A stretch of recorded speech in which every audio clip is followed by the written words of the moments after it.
Guys, welcome back. So we are following on for, again, more product that's still coming in. Where we've got new stuff really every day pretty much. We'll get a box.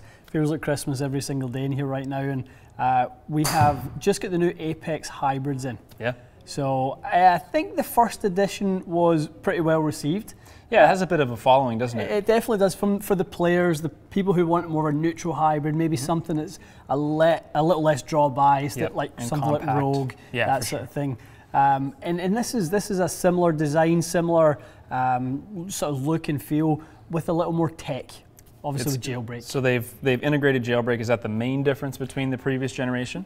Pretty much. Yeah, pretty much. Because it does look similar. You look at the shaping of it and stuff, and it looks very classic. I mean, people still give it the comparison to the old Adams idea. It does look like that hybrid, which was a favourite on tour and for better players everywhere. I'm sure there's a lot of people watch and go, "Yep, had one of those." Probably I know still I did. Play it, yeah, a bunch of people do. In fact, it's been a while since I've seen one. We used to see them all the time. That was the one people used to go, all right, beat good this, luck, good right? luck. And that kind of has a bit of the look of this. It definitely has a premium sort of look and feel to it. Yeah, the finish is really nice. The all black, I think, will appeal to a lot of people for sure. Well, I think as well with the jailbreak, like we see, the benefit of jailbreak tends to be on those vertical misses when you miss it a little bit low in the head.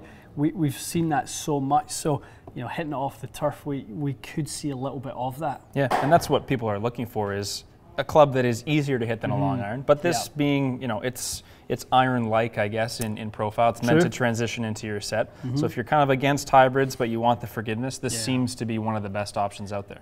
And you were saying earlier on you quite fancy going back to hybrid this year. You think I'm going to. Iron. So I like my driving iron a lot off the tee. Yep. I just don't feel like I hit very many good shots in the fairway. Interesting. I don't know if it was a forgiveness issue or just a weight balance thing. So I was very happy with it teeing off in short holes, but I just don't remember hitting too many good second shots with it. Okay. Obviously some of that could be on myself, but I think I want to do a little hybrid fit this year. Love it. Well, the G410 was awfully good for you. It was extremely good, loved it. Once we got that dialed in, slightly flatter. You still got it there? Yep. So a little bit of a narrower body. It is, Apex. Smaller profile club for sure. Again, that will change the spin profile, guys. The narrower the body from front to back, the lower you're going to see launch. It's deeper face. I was going to say deeper face will definitely raise the CG again. All sort of technical features that are designed to slightly alter ball flight. So I'm expecting this to be a little rocket. A rocket launcher, flat flight, yeah. Well, you remember when earlier today when we hit Epic Flash, and it was the same loft as the standard, so it was a Sub-Zero. It was the same loft, but they had such different profiles in flight. Yep. This is going to be more like that. You've got lots of loft, bit more than you had with G410. Right. I expect this to get up in the air nicely, but be flat. Gotcha. So this could actually, be quite long, couldn't it? Could be quite long. Because 20 degrees of loft they're calling it a 3 hybrid, pretty standard at this point. Yeah. Give you the launch angle, but drop the spin, you could get some serious distance out of it. Some hot ones. Not necessarily what everyone wants, but I guess if you dial in correctly with the loft, it's nothing wrong with having a nice. There will be some people looking for that type of flight. That's for sure. Well, let's hit some. Let's see if it's got the. We're giving it the big build up there to what we think it's going to do. Probably completely wrong. So we know you fly hybrid about 245. Something like that, yeah. We got the same TZ5 hybrid shaft that we were using earlier. X.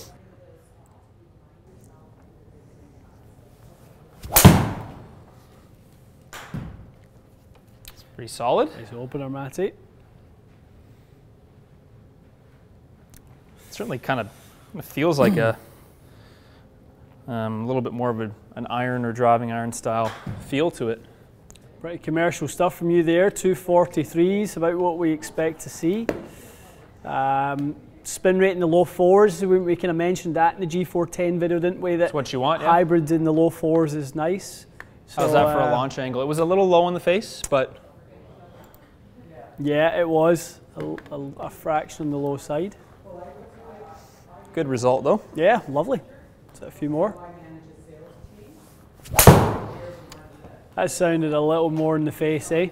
Yeah, higher up. It may have been a fraction towards the toe, but certainly no stranger to that strike.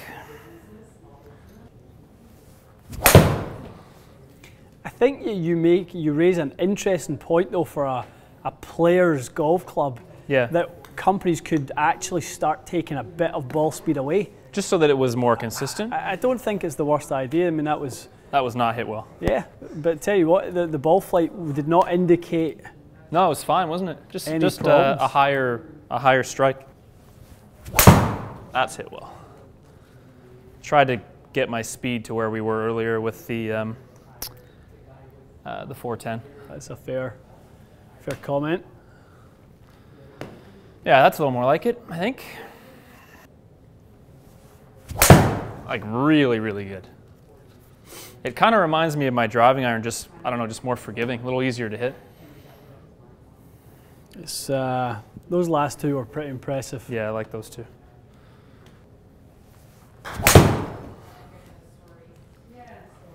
How'd you hit that one? Okay, a little. It's funny. I almost feel like I'm hitting a little bit high in the face once in a while. It's really interesting. I kind of spotted something a second ago, and our conversation at the start was that the nature of the head being shallower front to back, taller in the head, but with one more degree of loft, would lead to a high launch, low spin scenario. Seems to be doing it. Exactly what it is.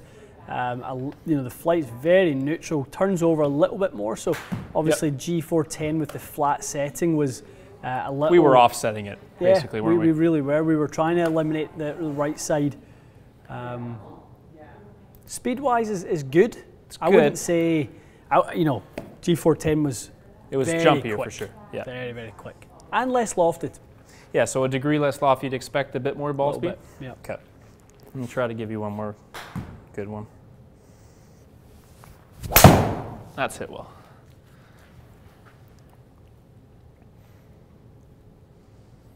Yeah, fairly. Turned it over a little bit. Fairly consistent around the 260 carry mark. Yeah. You're right. It's got more launch and it's got less backspin on it, doesn't it? That taller face is really killing the backspin. So if you're the type of player who has the spinny kind of flight with hybrid, this is going to be really good for you.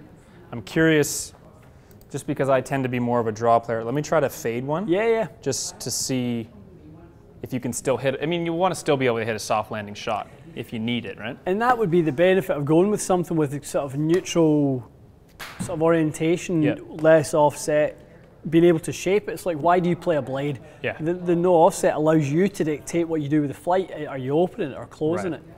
Makes sense. All right, I'll try to fade one in a little bit.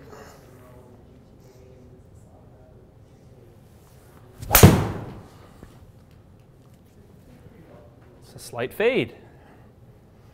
Look at that. And there's definitely no issue hitting it high and cutting it a bit, is there? That was a nice flight. Yeah.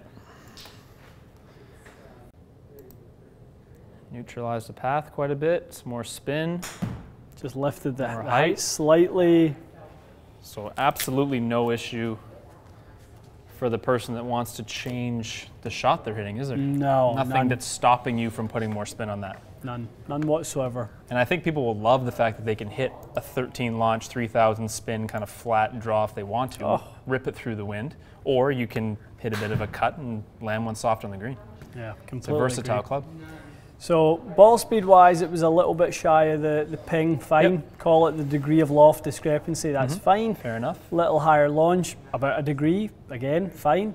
This was the interesting thing for, like you just said, the spin rate being 500 less, and that's with a bit of a kind of hold on cut there. True, at the end. leaving the fade in. That was a 4,300 RPM fade in that one. Let's take that one out and see what it comes to. Yeah, so that's even lower without the fade. Yeah. Interesting. So it's about 700 of difference, Matty, so flatter. You don't see that very often from something with more loft, because you always say like loft is your friend to get some spin. Generally speaking. You basically have another degree of loft and you spun it way less. But it also goes back to that point that's so important, understanding the engineering behind the golf club. That's why CG location. CG location is often going to outweigh the loft. Very interesting. So yeah, it's like the driver video we did ages ago, where we had a low lofted big CG head and the opposite with a higher loft. And I think videos like that are so kind of almost unique to the industry. For sure. People talking about, well, how can a 12-degree driver go lower than a 10-degree driver? Yeah. You know, well, understanding the Exactly. CG and the engineering and all that sort of stuff is how. Just there's more variables to it than people tend to understand. Definitely, and that's why it's never you know which shaft is going to hit it, you know, higher or lower. We don't know. We don't know. Depends what you do with it. It's very true. It's very, very, you know, difficult question to answer. So one thing I think that's kind of not what I expected is the degree to which putting this G410 in flat, how fade biased that made it. Because this is a fade biased club. Yep. I mean, I draw the ball, so I'm not blaming the club for being right of the target. That would be for you a very neutral flight. Yeah, it's a good balanced flight, but we really could make this fade bias. Like if you want a fade biased club, you know, now you have more options. I think it used to be, I mean, this is not adjustable, so it's a bit of a disadvantage, but it used to be give me the most iron-like hybrid imaginable so that I don't hook the ball. I think now you got some more options than you used to have. There's no question. That's a good club. It's different. I think it doesn't feel quite as jumpy. Yeah. I think people will like that. It feels a little bit more like an iron. I would say if I'm going to move out of my driving iron, that will be one that I'll test for sure. Test. Yeah, these two will be sort of in the final conversation somewhere, won't they? Definitely, absolutely. Excellent. Okay, guys, more to add to the list, that's for sure, and more that's kind of culminating in this ultimate test that we're going to do and start to categorize these things for you. We're gathering so much good information that at the end of this we are going to be able to categorize it, and we are seeing different trends, so we will do that, kind of put it all together for sure in some more sort of digestible format. For sure. Excellent. Okay. All right, guys, appreciate you watching. We'll see you again soon.